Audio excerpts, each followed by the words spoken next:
Dünya Uygur Kongresi, Amerikan Ulusal Demokrasi Fonu'nun 2019 yılı demokrasi ödülüne layık görüldü. Amerikan Demokrasi Fonu Başkanı Karl Gershman, Amerikan Kongresi'nde düzenlenen Dünya Uygur Kongresi'ne ödül verme töreninde yaptığı konuşmasında, Uygurlar azınlık değil, bağımsız devleti olan tam bir millettir. Uygurların vatanı Şincan değil, Doğu Türkistan'dır dedi.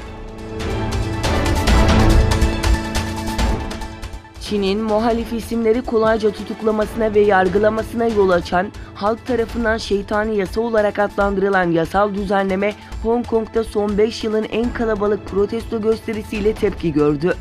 Kentte son 15 yılın en büyük yürüyüşü olarak gösterilen protestolar, hükümete geri adım attırmak için son şans olarak görülüyor.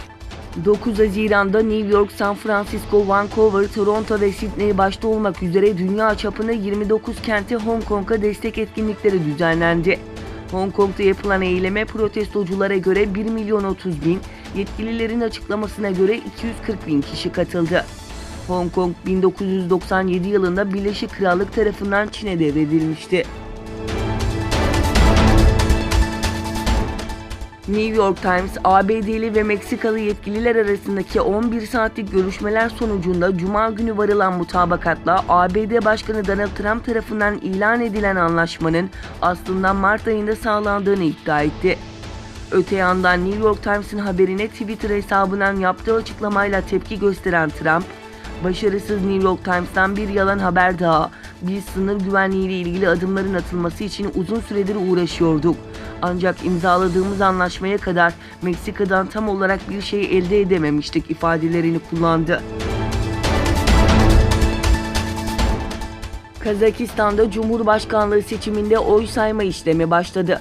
Kazakistan'daki Cumhurbaşkanlığı erken seçimi sandık sonuç anketlerine göre mevcut Cumhurbaşkanı Kasım-Cömert Tokayev %70.13 oy alarak seçimi kazandı.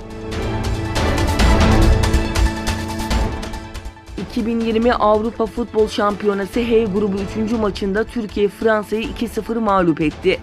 Başkan Erdoğan, 2020 Avrupa Futbol Şampiyonası elemeleri H grubu 3. maçında Fransa'yı 2-0 yenen Ay Yıldızlı Türkiye takımını kutladı. Başkan Erdoğan Twitter hesabından galibiyet sonrası paylaşımda bulundu. Erdoğan paylaşımında milli takım oyuncularının el ele taraftara giden bir görselini kullanarak "Tebrikler Türkiye'm" ifadesini kullandı. Ermenistan-Azerbaycan cephe hattında çıkan çatışmada Azerbaycan ordusundan bir asker şehit oldu. Azerbaycan Savunma Bakanlığı'ndan yapılan açıklamada Ermenistan ordusunun ateşkesi ihlal ettiği ve açılan ateşte Elşen Halilov isimli askerin şehit düştüğü bildirildi.